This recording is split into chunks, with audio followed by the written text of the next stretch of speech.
narito na naman tayo para sa isang napaka-sweet, nakakapanabik at sobrang trending na love story nila Kalingap Jomar at Carla. Ay aking makilala.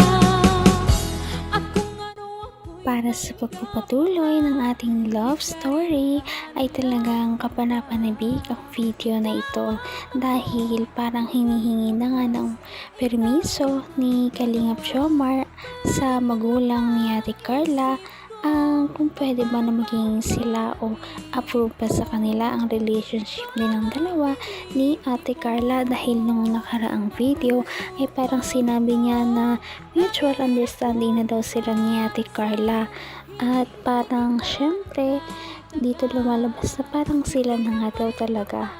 At dito, nagkaroon ng advice ang magulang ni Ate Carla para sa kanilang dalawa dahil syempre, bago pa lamang sila sa ganitong uri ng relationship. Kaya naman ano kaya ang mga mangyayari sa video na ito?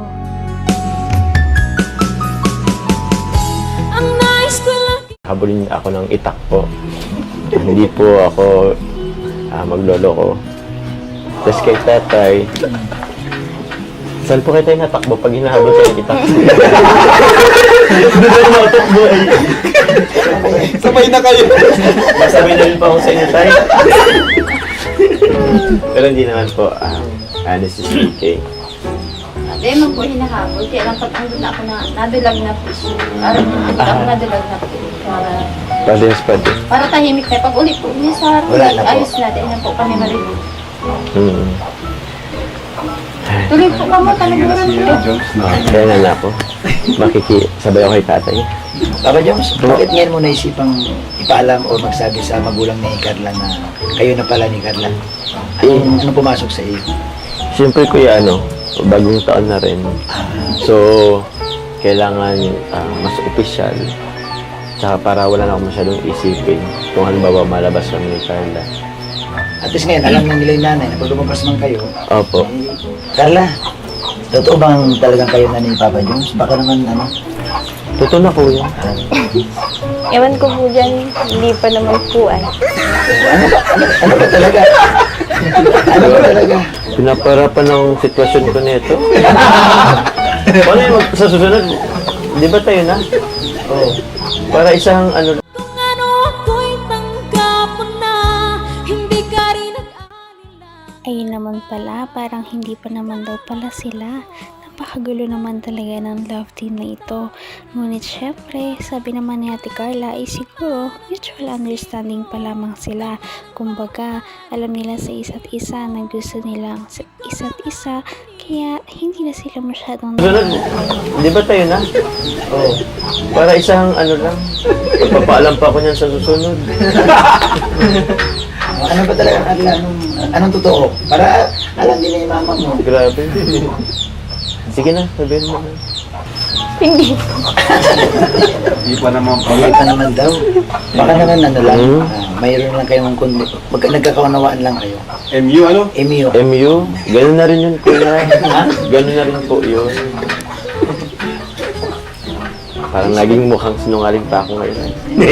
Si Carla, tumitingin si Carla sa'yo na Di ba? Tingnan po ang pagtingin ni Carla sa akin. Yan ba yung walang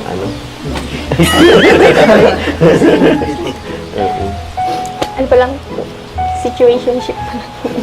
Situationship? Ano yun? Iba ng mga college nun. Ang dami ng term. Ano yung Ano yung situationship? Kuya Bob situationship? Hindi nga alam ni Kuya Bob mo. Kasi kami nung araw, hindi ko lang mang ginagamit na gano'n. Oo, yung bang ganun araw. Kami nung araw kasi pag pumunta ka sa harapan ng nanay, tatay, yun, nagpapaalam na. Kayo na. Wala, tanan agad pag pero joke lang po. Situationship, bro?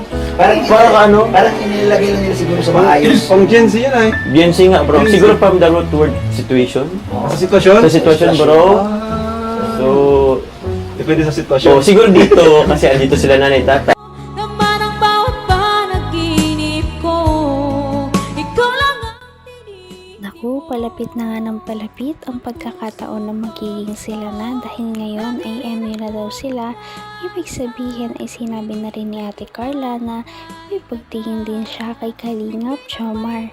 At Kundi na lamang ang ating bibilangin at magiging silang dalawa na nga talaga. Basta kami na po.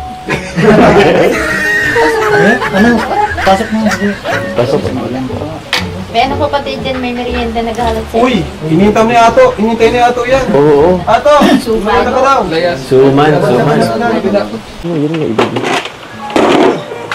Diyan pala si Arjun. Oh, wala pa palang pasok, Carla? Po. Wala pang pasok? Kuya Rob, 27 pa po. 27? Ah. Nag-enroll ka na? Ay bukas po. Okay. Grabe naman dito. GoPro. Wow. Yay. Si Amber. May birthday si Amber eh. Nice one. Ito mga kalingap yung pabahay natin. Oh. Kuya Rob, makape po. Diba? Wow. Sige, sige. Kuya Rob, makape po. O sige, sige. Kape tayo. Kape na lang. May mga Ganda. Grabe guys. Ganda po. Grabe oh. Kuya lang. Ganda, ang linis. Ang linis ng bahay nila. Situation. Nabunutan ng tinik si Joms. Nabunutan ka ng tinik, bro. Kaso parang nalito ako sa inyo. Ano ba talaga? Nakakalito kayong dalawa. Hanggang wakas ay tayo ng dalawa. Palagi kang Nakakalito nga talaga kung ano ba talaga ang nangyari sa kanilang dalawa. Sila na ba o mag-MU pa lamang sila? Ngunit ngayon, syempre, alam naman natin na gusto na nila ang isa't isa. Kaya naman, yun ang mas importante kesa naman sa wala. At syempre, dito ay pinagpatuloy pa nga ni Kalingap Jomar ang pagbisita sa bahay nila Ate Carla. Nakakalito sila, ano? Saka yung situationship, wala namang ganun dati. Situationship, di ba wala namang ganun dati? Walang ganun. Wala yun. Bago lang yung... Bahala na kayo. Malaga nakapagsabi ka na kay nanay, no? Hindi na ako ulit. Binawi niya, yan. Binawin na eh. Wala na sa akin. Grabe. Sige lang po. Oh bro, kain tayo. Kain tayo. Sinukmani. Iba-iba tayo ng sinabi ah.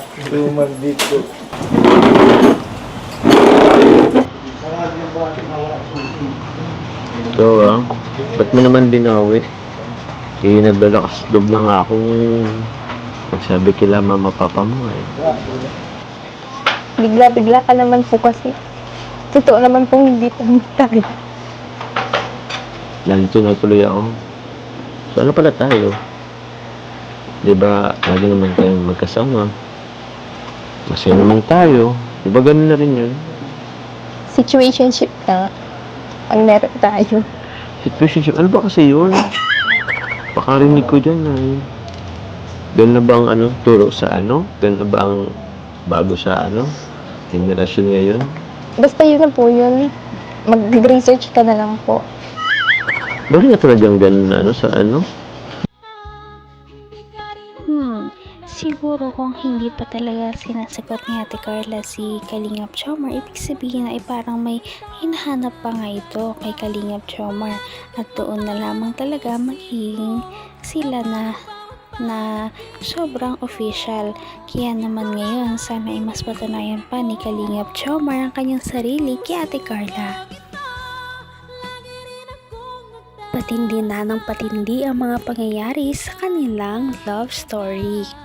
Kaya naman sobrang dami talaga ang kinikilig sa kanilang love story at palaging nag-aabang. Kaya naman sana ay magkatuluyan din ang dalawang ito, si Ate Carla at Kalingap Jomar. Sana din ay patuloy natin silang subaybayan at suportahan para magpatuloy pa ang kanilang love team. Paniguradong hindi lamang ito ang ating aabangan dahil marami pang mga susunod na kilig moments na mangyayari sa kanilang dalawa.